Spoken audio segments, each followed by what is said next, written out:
she said, waving me toward a folding chair near the counter. You're doing too much. That was the day I learned her sister had a way of changing the temperature of a room without touching the thermostat. I was there because of a favor. That's always how it starts, something practical.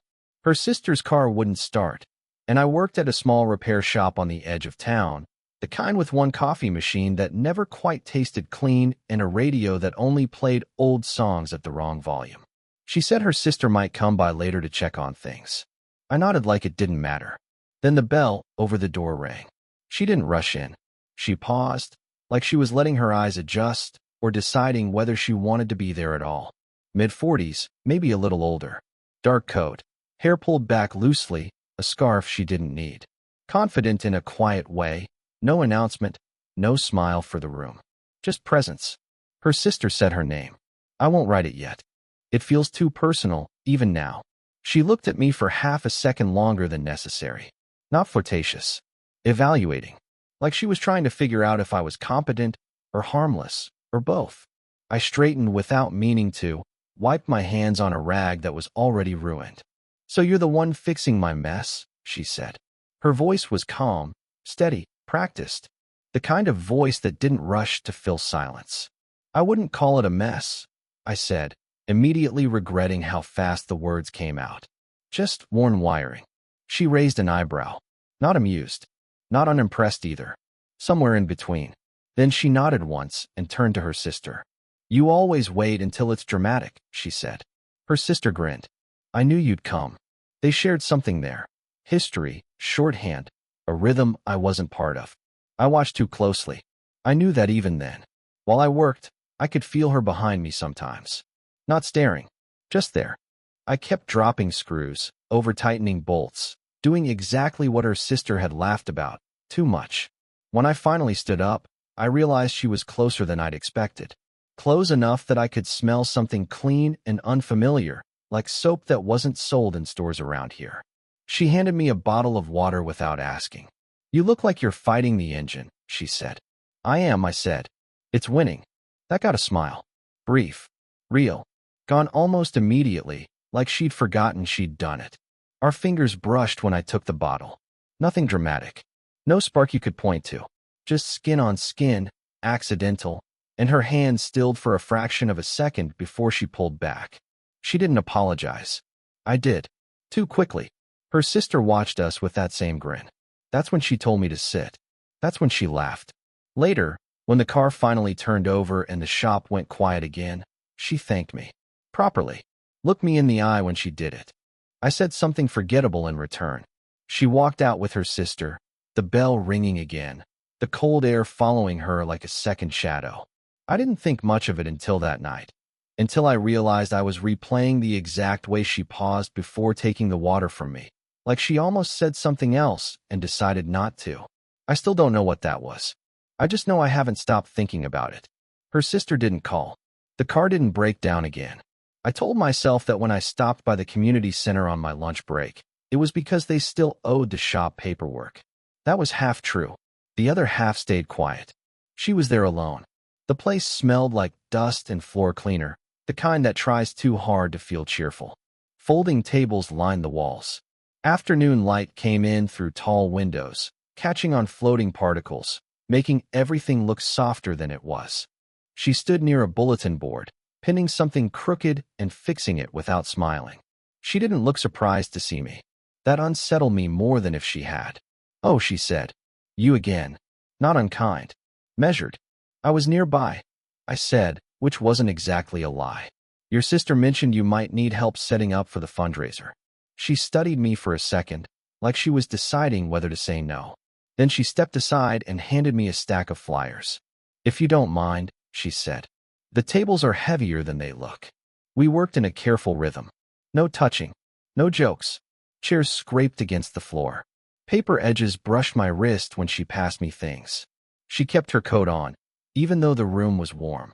I noticed how she rolled her sleeves just enough to free her hands, how her fingers were steady, but her shoulders held tension, like she'd forgotten how to lower them. She talked about logistics, numbers, schedules, budgets. I listened. I always listened. When she paused, I didn't rush to fill it this time. I watched her instead. There were faint lines at the corners of her eyes that deepened when she laughed, which didn't happen often. When it did, it surprised her. She'd catch herself and look away, like the sound had slipped out without permission. Once, while lifting a table, she winced and shook out her hand. Too much? I asked. She hesitated. Just a beat too long. I'm fine, she said. Then, quieter, almost to herself, I forget sometimes. We didn't unpack that. We didn't need to. The silence did enough work on its own. At one point, she leaned against a table and closed her eyes for a second longer than resting required. When she opened them, she noticed me watching. I looked away first. That felt important. You don't have to stay, she said. Not pushing, not inviting either. I know, I said, and stayed. When we finished, the room looked different. Ordered. Empty. She gathered her bag slowly, like leaving wasn't urgent. At the door, she stopped and turned back. Thank you, she said. No formality this time. Just the words. I nodded. Then she did something unexpected. She reached out and straightened my collar, fingers brushing my throat. Quick. Practical. Intimate in a way that didn't pretend to be anything else. Careful, she said softly. You make it hard to tell when you mean to help. She texted to ask if I could bring over the extra extension cords from the shop. The fundraiser was the next morning. Lights weren't cooperating. Her sister wasn't around. I stared at the message longer than necessary before answering sure. Her place was quieter than I expected. Not empty, just lived in carefully. Lamps instead of overhead lights. Shoes lined up by the door like they'd been taught manners. She apologized for the mess, even though there wasn't one, then stopped herself. Sorry, she said. Habit. I set the cords down and shrugged out of my jacket. Rain dripped onto the mat. She handed me a towel, our fingers brushing again, slower this time. Neither of us commented on it. We sat at the small kitchen table while the kettle heated. She didn't offer coffee. I didn't ask. The rain tapped against the window in uneven patterns, like it was trying to say something we weren't. You didn't have to come this late, she said. I know, I said. That again. The words were starting to mean something else.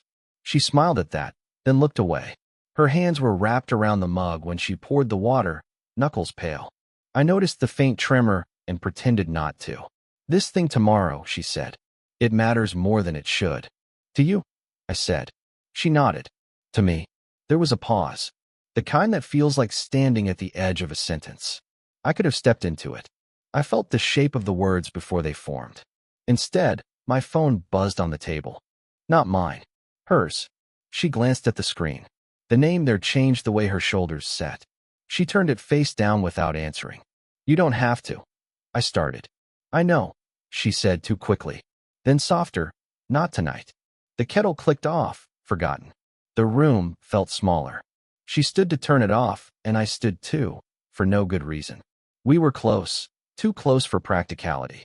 I could see the small scar near her wrist, the way she held her breath like she was bracing for something.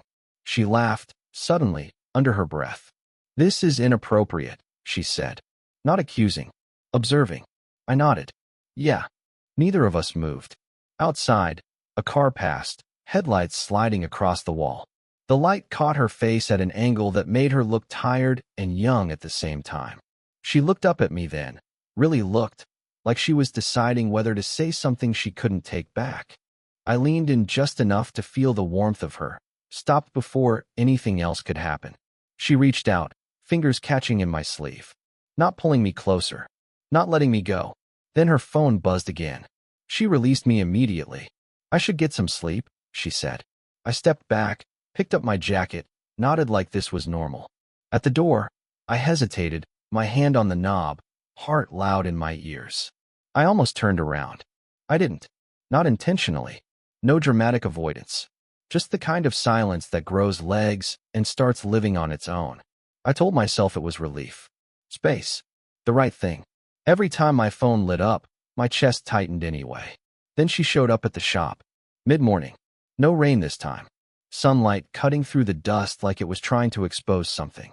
I was under a car when I heard her voice ask my coworker if I was around. Calm. Polite. Too controlled. I slid out, wiped my hands, stood there longer than necessary before looking at her. She didn't smile. Can we talk? she said. Not about the car. Not when you're free. Just that.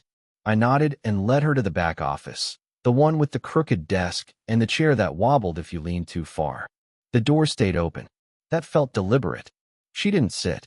Neither did I. This can't keep happening, she said, finally. No anger. Just fatigue. I swallowed. Nothing's happening. She looked at me then. Really looked. Her eyes were sharp, tired, honest in a way that made my stomach drop.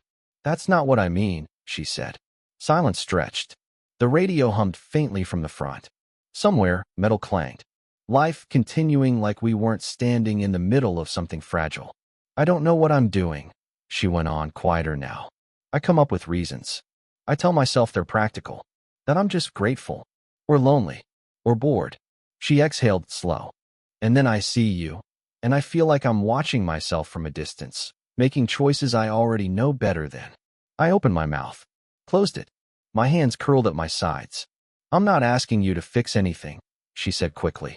God, I don't even know what I'm asking. She stopped, pressed her lips together. When she spoke again, her voice had changed. Thinner. I don't want to pretend this is harmless anymore. My chest ached. I never thought it was. That surprised her. She blinked. You didn't. I shook my head. I just didn't think I was allowed to say that. She laughed once, sharp and humorless. Neither did I. We stood there, close enough that I could feel the warmth of her arm without touching it. Close enough that the space between us felt charged and dangerous. This isn't fair to you, she said. That's not the part that scares me, I said, before I could stop myself. She looked at me like she wanted to ask then what does. But she didn't. She already knew. That was the problem. Her shoulders slumped slightly, like something inside her had finally set down a heavy bag. I can't be someone's almost, she said softly. Not at this age. Not again. The word again landed harder than anything else she'd said. She stepped back then. Just one step. Enough to change everything. I needed you to hear that, she said. Even if it changes things. I watched her walk out of the office, the bell over the shop door ringing once, clean and final. She didn't look back. And the worst part was realizing she wasn't asking me to stop wanting her. She was asking me to understand why she couldn't let herself be wanted. The shift didn't announce itself. It slipped in quietly, like most things that matter. It happened because of a voicemail. I was closing up the shop when my phone buzzed, her sister's name this time. I almost didn't answer. When I did, she sounded distracted, apologetic. Hey, I don't know if I should be telling you this, she said. But she asked me to get something from the old house. I found a box. Your name came up. I didn't understand that part until later. The next evening, she asked if I could come by. Just to drop something off, she said. Neutral. Careful. I told myself I'd leave quickly. I didn't bring my jacket this time, like that would make it easier to go.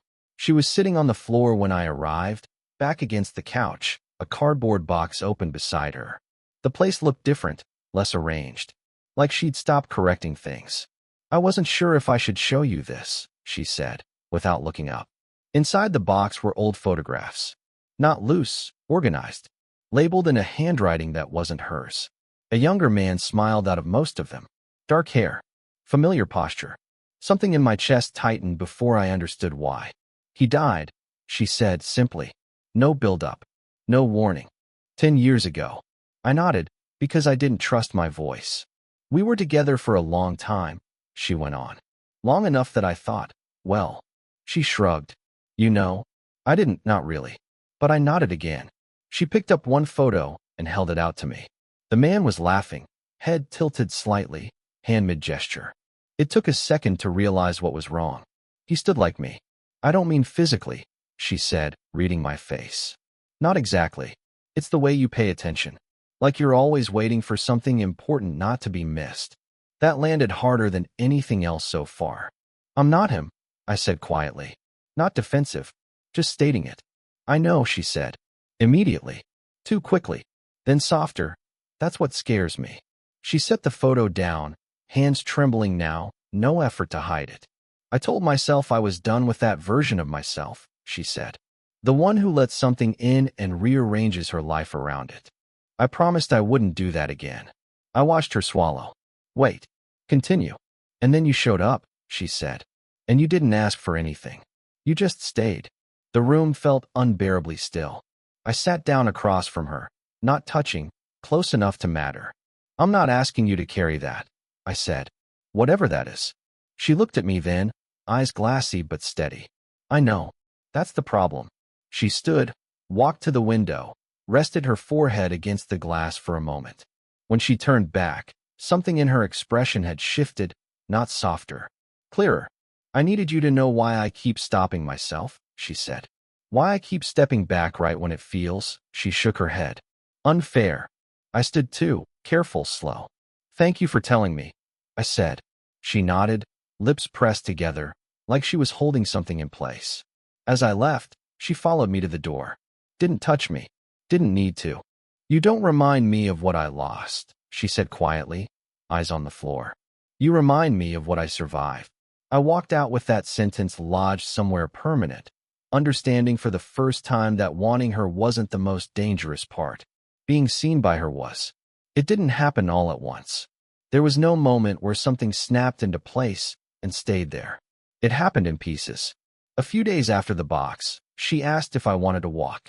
Not dinner. Not coffee. Just a walk. Late afternoon, the kind of light that makes everything look temporary. We met at the small park near her place, the one with benches that faced nothing in particular. We didn't hug. That felt like a decision. For a while, we walked without talking. Our steps didn't match at first. I slowed without announcing it. She noticed and didn't comment. That felt like progress. I've been thinking about what you said, she finally said. About not carrying things that aren't yours. I nodded. I meant it. I know. She stopped walking, looked out over the grass like she was checking her footing somewhere internal. I don't want to turn you into a memory before you've even lived. The honesty of it caught me off guard. I swallowed. I don't feel like I'm being used, I said carefully. If that's what you're afraid of. She exhaled. Long. I'm afraid of repeating myself. I didn't rush to contradict her. I let that sit between us, heavy but clean. We sat on a bench, leaving space at first. Then, without discussion, she shifted closer. Our shoulders touched. Not accidental. Not dramatic. Just enough to acknowledge gravity. I don't know what this is allowed to be, she said. I'm okay not naming it, I said. For now. She turned her head slightly, forehead brushing my shoulder for a brief second, like she needed the contact to ground herself. She stayed there. That's new for me, she murmured. What? Not needing certainty to stay. I felt something loosen in my chest. I didn't move. I didn't reach. I just stayed steady enough for her to lean. When she finally lifted her head, she took my hand.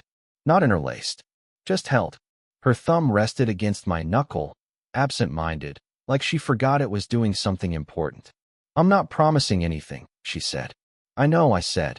And I don't want to pretend this is casual, she added. I know that too. She nodded, like that answer fit where it needed to. We sat there as the light shifted, the park emptying around us. At some point, she rested her head against mine, temple to temple, our breathing uneven but shared. It wasn't a beginning. It wasn't an ending. It was the quiet collapse of resistance, the moment where neither of us was pushing or pulling anymore. When we finally stood, she didn't let go of my hand right away. She squeezed once, deliberate. Come with me, she said. Not urgent. Not pleading. Just honest. I did. And for the first time since I'd met her, nothing in me felt like it was standing outside the door, waiting for permission to leave. I'm telling this from some distance now, not because it ended, but because it settled. There was no moment after that walk where everything became easy. We didn't wake up transformed. We didn't rewrite our lives overnight. What changed was quieter than that. We stopped pretending the pull between us was something to outthink. We learned how to move carefully without constantly pulling away. I learned that wanting someone doesn't have to mean reaching for them. Sometimes it means staying steady long enough for them to decide whether they're safe. I stopped trying to be impressive. Stopped doing too much. I listened better. I waited when waiting mattered. She changed too, though she'd never say it like that. She let herself be seen in smaller, braver ways. She stopped apologizing for needing time, for being cautious, for carrying history in her body. Some days she still went quiet, still stepped back half a step when things felt too familiar. But she stopped disappearing. Love, I think, isn't the rush we're taught to look for. It's not fireworks or certainty or a clean story you can explain at dinner. It's noticing when someone is tired and not asking them to perform anyway. It's choosing not to reenact old endings just because they're familiar. We never named what we were for a long time. Not because we were afraid, because we didn't need to. What we built lived in shared mornings, in hands brushing in kitchens, in silence that no longer felt like a test. When she reached for me now, it wasn't to steady herself. It was because she wanted to. There are still lines we respect. Age doesn't disappear. History doesn't vanish. But they stopped being weapons we used against the present. They became context. Something we held, not something that held us. If I learned anything, it's this. Love isn't about timing being perfect. It's about timing being honest. About two people recognizing the moment they're actually in, not the one they wish they were allowed to have. Sometimes I think back to that first day at the shop, her sister laughing, telling me to sit, saying I was doing too much. She was right. I was trying to earn something that didn't need to be earned. What stayed wasn't the spark. It was the permission to be human with each other and not leave. If this story made you feel something, let me know in the comments. Would you want more stories like this?